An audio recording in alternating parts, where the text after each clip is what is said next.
So the first question is going to be from Andrew from Leeds, who joins us by video. Hello. My question is, when lockdown restrictions are lifted and schools open, will there be fines if people choose to keep their children off school, even if it's open for their age group? And also, how will you make sure the public is confident it's safe? Well, thanks, Andrew. That's a really important question. Our aim is that when it is safe to do so, then we'll make recommendations of changes like this. But we will only do it when it's safe to do so. So we are not going to reopen schools if it isn't safe. Now, of course, this disease, thankfully, doesn't appear to give children symptoms nearly as bad as adults. So it is much, much, much safer for children. And maybe, Professor Powis, you can add something on that.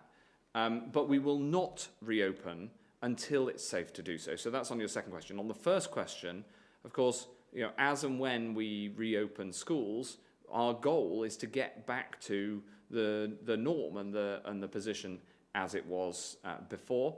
And I'm confident that because we'll only do it when it's safe, then it will at that point then be entirely reasonable and become normal again to send your children to school. Yes, so I think, as Secretary Davis said, it's perfectly correct that this virus affects children much less than it does the elderly and older adults. So they are much less affected by the effects of having COVID-19.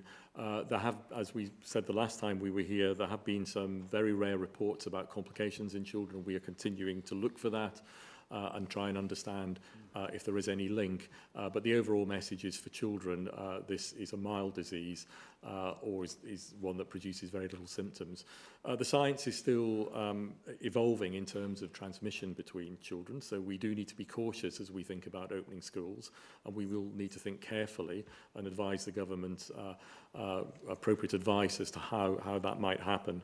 But the key thing is that this is not a serious disease for the vast majority of children and indeed younger people.